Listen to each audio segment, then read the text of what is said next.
Now we will see some more benefits of microorganisms. We will learn about them. So microorganisms are used in making medicines called antibiotics. Medicines are made by using microorganisms. These medicines are called antibiotics. So what are antibiotics? We have discussed it, we have done it while doing the chapter. Let us revise it. Antibiotics are medicines which are prepared by microorganisms which kill or stop the growth of disease causing microorganism.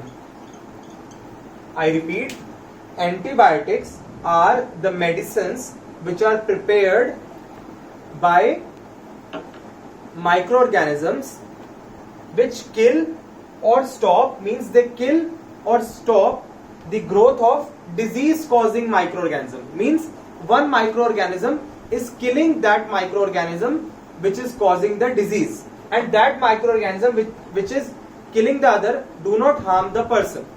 Okay, so that is why that microorganism is used for making antibiotic.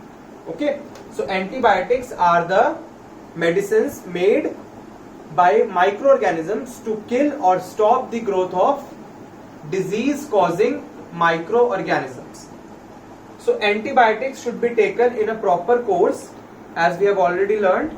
If antibiotics should always be taken when suggested by a qualified doctor. Okay, the course should be completed, means if the course of the antibiotics is of 1 week, for example, so you should complete the course, otherwise the medicine will not be effective. Also, you should not take antibiotics without the prescription of the doctor on your own. It may harm your immune system. Okay, now antibiotics should be taken with proper dosage as suggested by the doctor. So these were some precautions while taking antibiotics. There are various antibiotics available for a number of diseases. Some examples are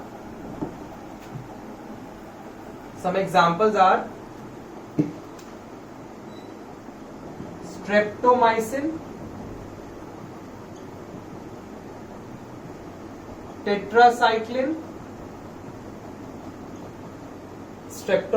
tetracycline, we have erythromycin,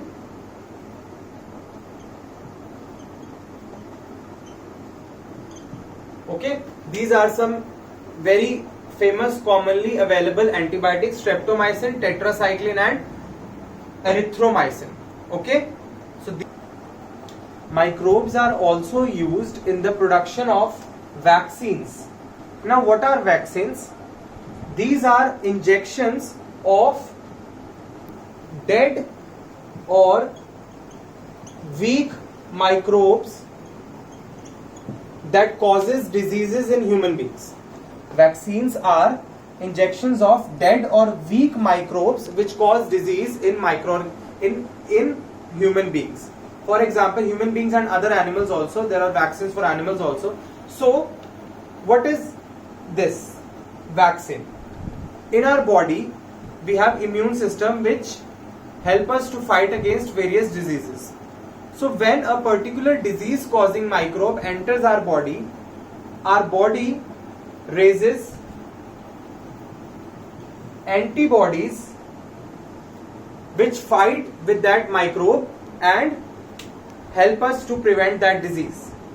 So now in case of vaccines, we are giving the dead or weak microbes which cause the disease. They do not harm us. So our body will raise antibodies against the disease which is caused by these dead or weak microbes.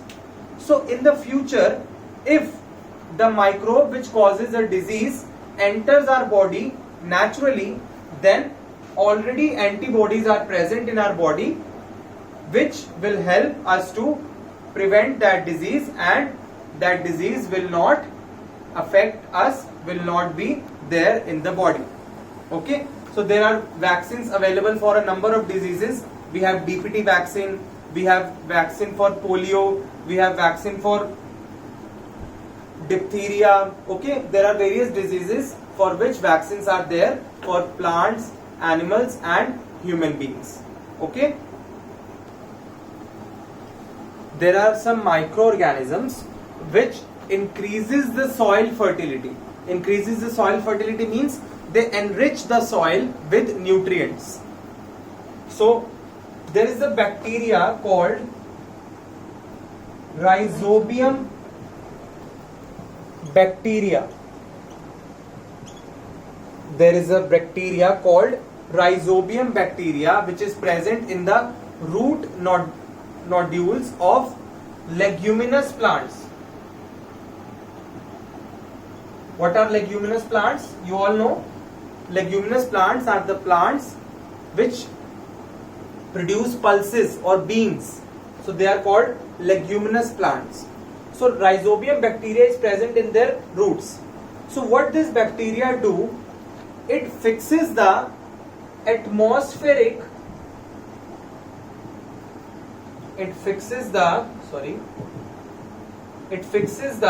atmospheric nitrogen.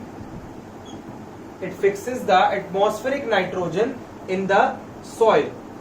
Means Rhizobium bacteria fix the nitrogen present in the air into the soil, and from the soil the plants can take the nitrogen and the soil is enriched with nutrients. So the plants can take the nutrients, required nutrients, especially nitrogen is very important for leguminous plants to synthesize proteins. So nitrogen is taken by the plants for the formation of pulses or any other protein source.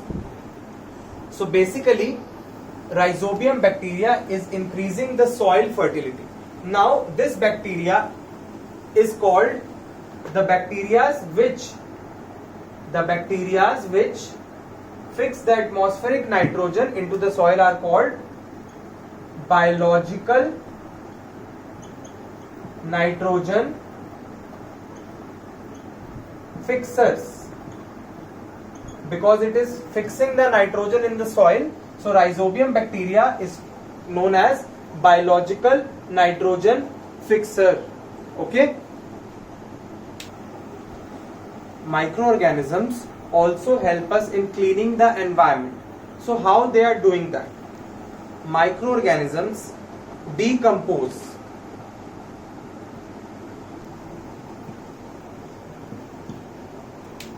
When plants or animal dies, so microorganisms act on them.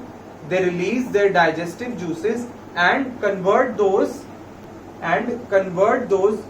dead bodies, dead remains into simpler substances.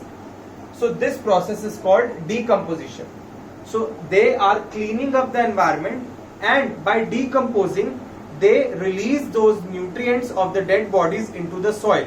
So they are doing dual job. They are increasing the soil fertility and in turn they are cleaning the environment. If you throw some peels of fruits or vegetables on the road, after some time you will see they are simply crushed and acted by the action of decomposers, and the environment is getting cleaned. The localities are getting cleaned by the action of decomposers, by the action of microorganisms. So basically microorganisms help in the decomposition of dead bodies, dead remains of plants, animals and other organisms. Their dead bodies or other leftover substances, they decompose them and clean up the environment.